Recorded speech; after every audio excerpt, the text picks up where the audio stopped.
नमस्कार, मैं हूं प्रवीण और आप देख रहे हैं इंडिया टाइम 24 न्यूज का खास कार्यक्रम बोलिए नेताजी। दिल्ली में चुनावी सरगर्मियां लगातार बढ़ रही हैं। आम आदमी पार्टी अपनी 2 लिस्ट जारी कर चुकी हैं।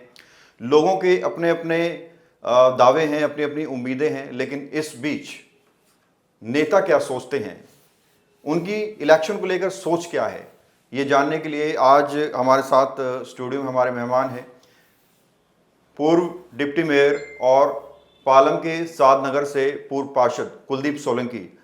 बीजेपी का जाना माना चेहरा है।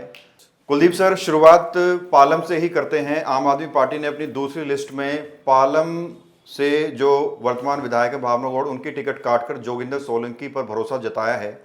अब ये जो पूरा चुनाव है पालम में, ये कितना इंटरेस्टिंग होने वाला है, ये पूरा मुकाबला कैसा होने वाला है, क्या लगता है आपको, क्यों टिकट काटी गई है? देखिए, कहीं ना कहीं आम आदमी पार्टी के संयोजक केजरीवाल और उनकी पार्टी के नेताओं को ये लगा कि भाई जो हमारे पूर्व विधायक यहाँ से हैं तो कहीं ना कहीं वो काम में पिछड़ी हैं, लोगों के विश्वास पे खरी नहीं उतरी, विकास नहीं हुआ या लोगों के बीच में नहीं रही। तभी मुझे लगता है कि उन्होंने क्वेश्चन मार्क लगाया है और पब्लिक ने को मालूम भी है। हम भी क्षेत्र में घूमते हैं, आप भी क्षेत्र में घूमते हो, आप भी छोटी छोटी समस्याएं हैं जो आम जनमानस की वो उठाते हो, तो उसी को लेकर मुझे लगता है कि ये एक बहुत भारी उनके ऊपर क्वेश्चन मार्क है। अभी उनके कैंडिडेट को 10 साल के बाद भी उनको हटाना पड़ा, तो उनकी मजबूरी में हटाना पड़ा और इसका खामियाजा आम आदमी पार्टी आने वाले समय में भुगतने वाली है। दिल्ली की राजनीति की अगर बात करें तो जो चुनाव होते हैं बेसिकली केजरीवाल के चेहरे पर होते हैं और केजरीवाल नई नई घोषणाएं कर रहा है। महिलाओं के लिए 1,000 रुपये प्रति माह देने की घोषणा की गई है। इसको आप कैसे लेते हैं, क्योंकि जब भी चुनाव आते हैं दिल्ली के मुख्यमंत्री अरविंद केजरीवाल नई नई घोषणा करना शुरू कर देते हैं। देखिए, काट की हांडी बार बार नहीं चढ़ती, ये झूठ का पुलिंदा है। इतने क्रिमिनल केस इन लोगों के ऊपर बन गए हैं, इन्होंने लोगों को इतना धोखा दिया है, चाहे वो शराब को लेके हो, शराब नीति को लेके हो, डीटीसी का बहुत बुरा हाल है, कर्मचारियों को टाइम पे पेमेंट नहीं मिल रही, जल बोर्ड का भट्ठा इन्होंने बैठा दिया है।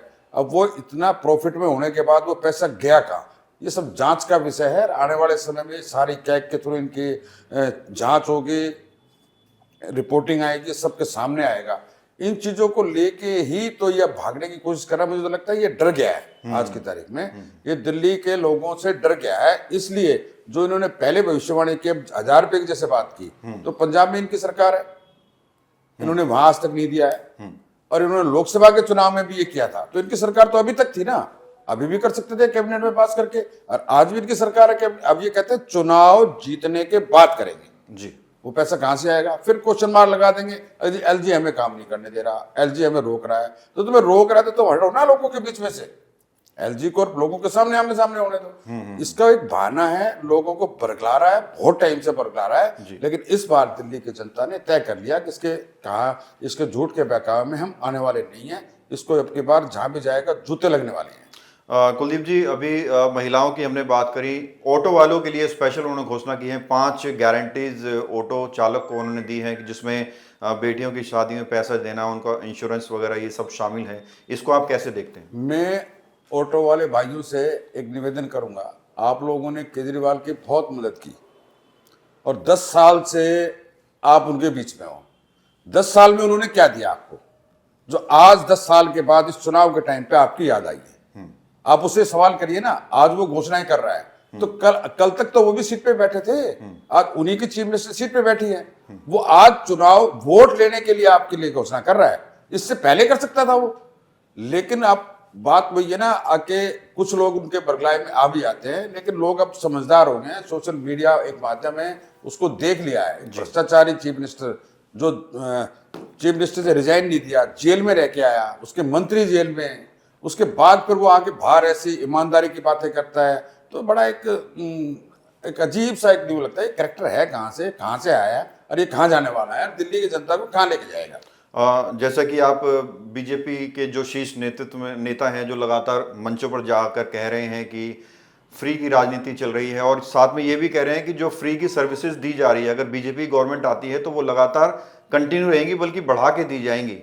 तो इस पर आप क्या कहेंगे? एक तरफ तो आप बता रहे हैं कि फ्री की रेवड़ी बांट रहा है केजरीवाल, दूसरी तो आप खुद कह रहे हैं कि अगर बीजेपी आती है तो लगातार सर्विसेज जारी रहेंगी फ्री वाली। देखिए, अभी तक का ये इतिहास रहा है कि सरकार की तरफ से कोई भी चीज, चाहे वो पेंशन को लेकर आओ या कोई भी हो, केंद्र सरकार भी कुछ गरीब लोगों को राशन दे रही है और वो कंटिन्यू किया हुआ है लंबे समय से। कोविड के टाइम पे ये हुआ, लेकिन उसका एक अलग से बजट रखा जाता है, प्रावधान रखा जाता है। ये नहीं कि 2000 करोड़ रुपए, 5000 करोड़, 1500, 2000 करोड़, 1500 करोड़ रुपए आप विज्ञापन पे तो खर्च कर दें, लेकिन अब डिपार्टमेंट में क्या हो रहा है आपके, आप उसको नहीं देखें। और डिपार्टमेंट का तो बट्टा बैठ गया, कोई भी, चाहे जल बोर्ड है, चाहे टीटीसी है, कोई भी डिपार्टमेंट है, पेंशन नहीं मिली लोगों को, नई पेंशन नहीं बन रही, राशन कार्ड नहीं बन रहे। आप उसको बैलेंस तो करके चलेंगे ना। जनता को उनका हक देना चाहिए। पंक्ति में अंतिम छोर पर जो भी व्यक्ति है, जो भी परिवार है, उसको उसका हक मिलना चाहिए, लेकिन ये नहीं कि आप किसी की जेब काट दो और किसी को दे दो। इन चीजों को बैलेंस करके चलना पड़ेगा, तभी जाके हम सब सारी चीजों को बैलेंस कर सकते हैं। तो बिल्कुल एक जो जनता है उन तक सच पहुंचना भी चाहिए। और क्या अपील आप लोगों से करना चाहेंगे, जब जनता वोटिंग की लाइन में लगे तो क्या कुछ उनके जहन में होना चाहिए, क्या सोचकर वो अपना कीमती वोट दें? अभी वोटिंग का समय आ रहा है और समय के साथ साथ आपको और भी बहुत सारी जानकारियां हम समय समय पर देते रहेंगे, लेकिन मेरा आप सबसे निवेदन है, आप ठंडे दिमाग से सोचिए, इस आदमी ने पिछले 10 साल में आपसे क्या दिया और आपसे क्या छीना। चाहे वो हेल्थ के बारे में हो, मैं कह रहा हूँ 70 साल से ऊपर बुजुर्गों के हमारे आयुष्मान भारत योजना प्रधानमंत्री ने लागू की, ये दिल्ली में क्यों नहीं लागू कर रहा, इनकी जेब से क्या जा रहा है।